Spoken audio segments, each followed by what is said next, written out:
प्रभु तेरी वाणी जीवन की रोटी, नैनों की ज्योति अंधेरा मिटाती।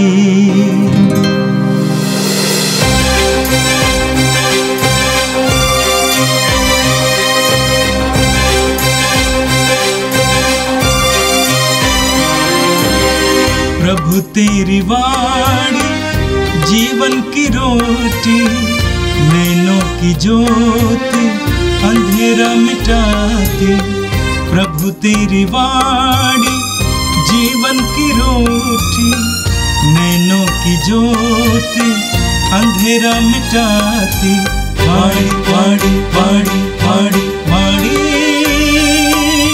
पवित्र है, शाश्वत है, जीवन का मन्ना है। 8 दिसंबर सोमवार। पहला पाठ उत्पत्ति ग्रंथ अध्याय 3 पद संख्या 9, 15, 20। जब आदम ने वृक्ष का फल खाया था तो प्रभु ने उससे पुकार कर कहा, तुम कहाँ हो? उसने उत्तर दिया, मैं बगीचे में तेरी आवाज़ सुनकर डर गया, क्योंकि मैं नंगा हूँ और मैं छिप गया। प्रभु ने कहा, किसने तुम्हें बताया कि तुम नंगे हो? क्या तुमने उस वृक्ष का फल खाया जिसे खाना मैंने तुम्हें मना किया था? मनुष्य ने उत्तर दिया, मेरे साथ रहने के लिए जिस स्त्री को तूने दिया है उसी ने मुझे फल दिया और मैंने खा लिया। प्रभु ईश्वर ने स्त्री से कहा, तुमने क्या किया? और उसने उत्तर दिया, सांप ने मुझे बहका दिया और मैंने खा लिया। तब ईश्वर ने सांप से कहा, चूंकि तूने यह किया है, तू सब घरेलू तथा जंगली जानवरों में शापित होगा। तू पेट के बल चलेगा और जीवन भर मिट्टी खाएगा। मैं तेरे और स्त्री के बीच, तेरे वंश और उसके वंश में शत्रुता उत्पन्न करूँगा। वह तेरा सिर कुचल देगा और तू उसकी एड़ी काटेगा। मनुष्य ने अपनी पत्नी का नाम हवा रखा, क्योंकि वह सभी मानव प्राणियों की माता है। यह प्रभु की वाणी है। संत लूकस के अनुसार पवित्र सुसमाचार अध्याय 1 वाक्य 26 से 38 तक। छठे महीने स्वर्गदूत गब्रियल ईश्वर की ओर से गलीलिया के नाजरत नामक नगर में एक कुमारी के पास भेजा गया, जिसकी मंगनी दाऊद के घराने के यूसुफ नामक पुरुष से हुई थी, और उस कुमारी का नाम था मरियम। स्वर्गदूत ने उसके यहाँ अंदर आकर उससे कहा, प्रणाम, प्रभु की कृपा पात्री, प्रभु आपके साथ है। वह इन शब्दों से घबरा गई और मन में सोचती रही कि इस प्रणाम का अभिप्राय क्या है। तब स्वर्गदूत ने उससे कहा, मरियम, डरिए नहीं, आपको ईश्वर की कृपा प्राप्त है। देखिए, आप गर्भवती होंगी, पुत्र प्रसव करेंगी और उनका नाम ईसा रखेंगी। वे महान होंगे और सर्वोच्च प्रभु के पुत्र कहलाएंगे। प्रभु ईश्वर उन्हें उनके पिता दाऊद का सिंहासन प्रदान करेगा। वे याकूब के घराने पर सदा सर्वदा राज्य करेंगे और उनके राज्य का अंत नहीं होगा। पर मरियम ने स्वर्गदूत से कहा, ये कैसे हो सकता है? मेरा तो पुरुष से संसर्ग नहीं है। स्वर्गदूत ने उत्तर दिया, पवित्र आत्मा आप पर उतरेगा और सर्वोच्च प्रभु की शक्ति की छाया पर पड़ेगी। इसलिए जो आपसे उत्पन्न होंगे वे पवित्र होंगे और ईश्वर के पुत्र कहलाएंगे। देखिए, बुढ़ापे में आपकी कुटुंबिनी एलिजबेथ के भी पुत्र होने वाला है। अब उसका जो बांझ कहलाती थी 6वां महीना हो रहा है, क्योंकि ईश्वर के लिए कुछ भी असंभव नहीं है। मरियम ने कहा, देखिए मैं प्रभु की दासी हूं, आपका कथन मुझ में पूरा हो जाए। और स्वर्गदूत उसके पास से चला गया। यह प्रभु का दिव्य सुसमाचार है। ख्रिस्त प्रभु की जय। मेरे प्रिय भाई और बहनों, आज कैथोलिक कलीसिया में हम एक महत्वपूर्ण पर्व मनाते हैं, प्रभु यीशु की माता मरियम के निष्कलंक गर्भागमन का पर्व। कैथोलिक कलीसिया में यह पर्व बहुत ही महत्वपूर्ण पर्व है। हम रोमियों के पत्र के अध्याय 5 उसके वाक्य 12 में पढ़ते हैं। संत पौलुस कहते हैं, एक ही मनुष्य द्वारा संसार में पाप का प्रवेश हुआ और पाप द्वारा मृत्यु का। इस प्रकार मृत्यु सब मनुष्यों में फैल गई, क्योंकि सब पापी हैं।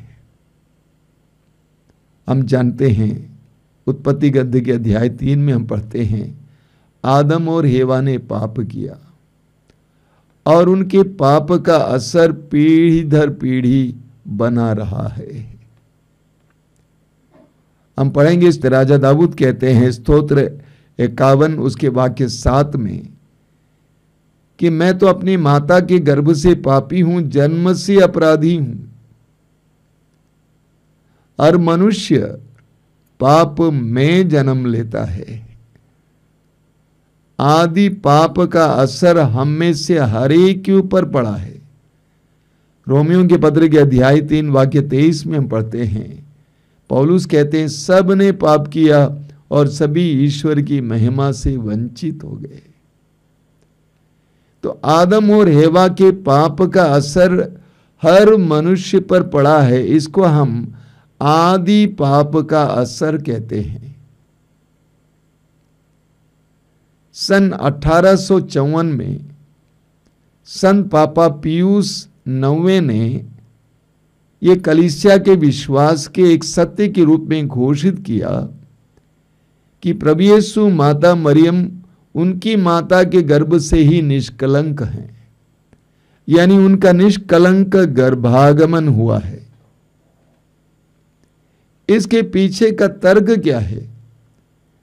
तर्क यह है कि सर्वोच्च परमेश्वर,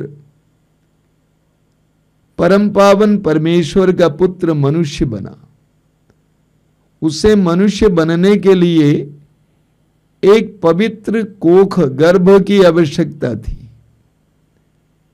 और इसीलिए इस सिद्धांत के अनुसार, इस विश्वास के अनुसार ये माना जाता है कि माता मरियम को ईश्वर ने उनकी माता के गर्भ से ही निष्कलंक और निष्पाप बना के रखा। आज के इस महान त्योहार के दौरान मैं सभी भाई बहनों को बधाई देना चाहता हूं और माता मरियम की मध्यस्थता द्वारा प्रार्थना करता हूं कि मां मरियम की तरह निष्कलंक और निष्पाप जीवन जीने का हम सबको वरदान मिले। आज का पहला पाठ उत्पत्ति ग्रंथ के अध्याय 3 से लिया गया था। वहां पर हमने आदि मानव के पाप के बारे में सुना। उत्पत्ति ग्रंथ के अध्याय 1 उसके वाक्य 27 में हम पढ़ते हैं कि ईश्वर ने आदम और हेवा को अपना प्रतिरूप बनाया, यानी ईश्वर की महिमा, ईश्वर का सामर्थ्य, ईश्वर का प्रेम, ईश्वर की करुणा, ईश्वर का ज्ञान प्रज्ञा उनमें भर दिया ईश्वर ने। स्तोत्र 8 में हम पढ़ते हैं वाक्य 6 से, स्तोत्रकार कहता है, तूने मनुष्य को स्वर्गदूतों से कुछ ही छोटा बनाया। और ईश्वर ने आदम और हेवा को अदन बगान के मालिक बनाया था। लेकिन अध्याय 3 में हमने सुना आज के पाठ में, आदम और हेवा ने ईश्वर की आज्ञा का उल्लंघन किया और शैतान की आज्ञा को माना। नतीजा उनकी आंखें खुल गई। उन्होंने देखा कि हम नंगे हैं।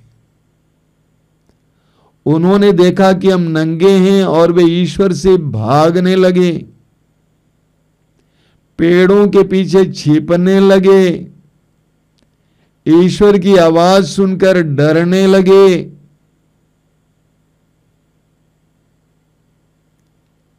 उस पहली नारी ने ईश्वर की आज्ञा का उल्लंघन किया, ईश्वर की आज्ञा को नहीं माना, और जिसके कारण वे आदन बगान से बाहर किए गए। वे आदन बगान से बाहर किए गए और दुख और कठिनाई में जीवन जीने लगे।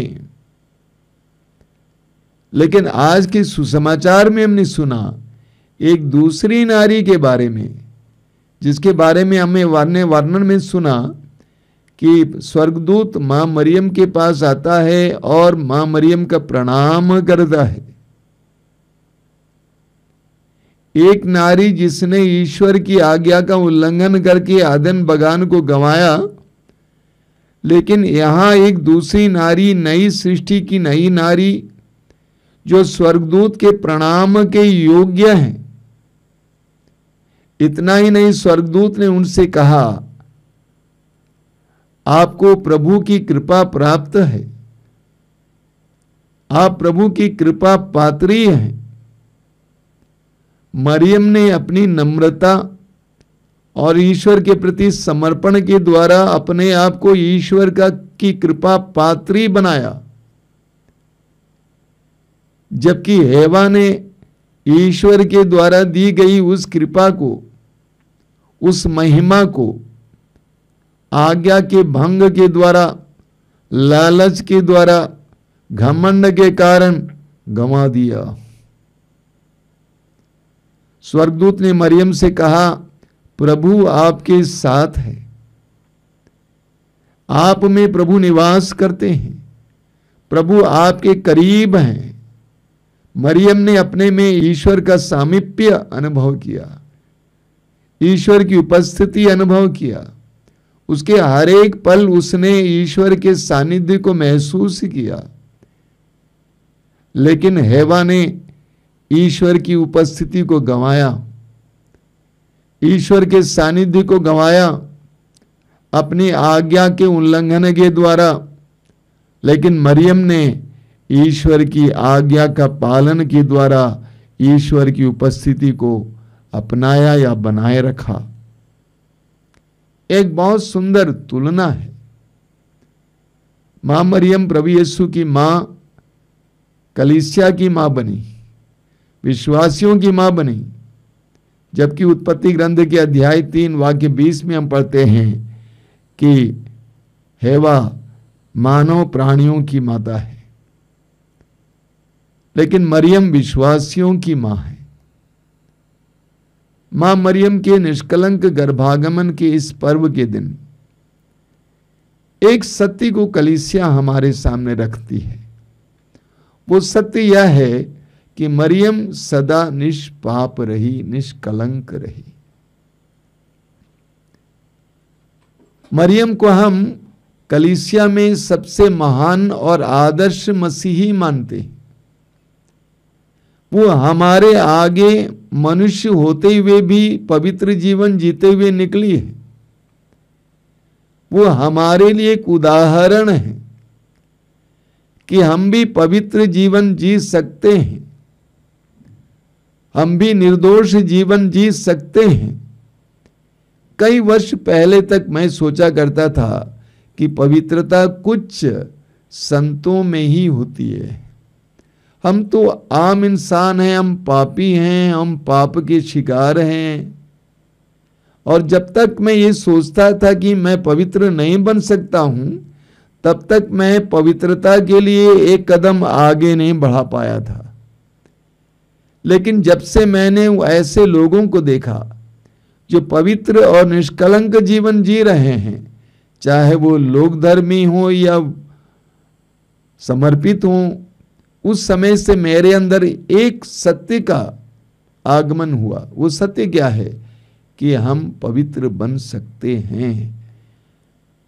उस धारणा की प्राप्ति के बाद मैं पवित्रता की ओर बढ़ने लगा। आज मां मरियम के निष्कलंक गर्भागमन का त्योहार मनाते समय कलीसिया हमें यही सिखाती है कि हम पवित्रता के लिए बुलाए गए हैं। थिस्सलुनीकियों के पहले पत्र के अध्याय 4 वाक्य 3 में संत पौलुस कहते हैं कि हम पवित्रता के लिए बुलाए गए हैं। लेवी ग्रंथ के अध्याय 11 वाक्य 44 में प्रभु का वचन कहता है, पवित्र बनो क्योंकि मैं तुम्हारा प्रभु ईश्वर पवित्र हूं। योशुआ के ग्रंथ के अध्याय 3 वाक्य 5 में प्रभु का वचन कहता है, अपने को पवित्र बनाए रखो और कल तुम्हारा प्रभु तुम्हारी आंखों के सामने चमत्कार दिखाएगा। माता मरियम की तरह हम भी पवित्र जीवन जीने के लिए बुलाए गए हैं। हम भी तभी प्रभु यीशु को अपने में धारण कर पाएंगे जब हम भी पवित्र होंगे। प्रभु हमें पुकारते हैं, पवित्र बनो, पवित्र बनो। उस कोढ़ी को याद कीजिए, मत्ती अध्याय 8 के उस कोढ़ी ने कहा कि प्रभु आप चाहें तो मुझे शुद्ध कर सकते हैं। तो प्रभु ने क्या जवाब दिया? प्रभु ने जवाब दिया, मैं यही चाहता हूं, शुद्ध हो जाओ। और प्रभु आज हम में से हर एक से भी यही कहते हैं, मैं यही चाहता हूं, शुद्ध हो जाओ। हम हेवा की तरह ईश्वर की आज्ञा का उल्लंघन करके ईश्वर की कृपा से दूर न जाएं, ईश्वर की उपस्थिति से दूर न जाएं, ईश्वर की महिमा को न गंवाएं, अदन बागान को न गंवाएं, बल्कि मां मरियम की तरह यह कहकर मैं प्रभु की दासी हूं, प्रभु का कथन मुझ में पूरा हो, हम स्वर्ग के अधिकारी बने। आइए हम प्रार्थना करें। प्रभु यीशु धन्यवाद देते हैं आज के सुंदर दिन के लिए, इस सुंदर पर्व के लिए धन्यवाद देते हैं। ये पर्व हमें पवित्रता के लिए, निर्दोष जीवन जीने के लिए आह्वान करता है। प्रभु हम प्रार्थना करते हैं, मां मरियम की तरह हमें भी पवित्र जीवन जीने की कृपा दीजिए। हमें भी तुझे धारण करने के लिए तैयार कीजिए। हे प्रभु यीशु, इन वचनों को सुनने वाले मेरे भाई बहनों को आशीर्वाद देना। आज का संपूर्ण दिन उनके लिए कृपा का दिन बने, आशीष का दिन बने। माता मरियम की विशेष मध्यस्थता द्वारा उनकी इच्छाएं पूरी हों। हमारी इस प्रार्थना को ग्रहण कर, आमीन। प्रभु तेरी वाणी जीवन की रोटी, नैनों की ज्योति अंधेरा मिटाती। वाणी वाणी वाणी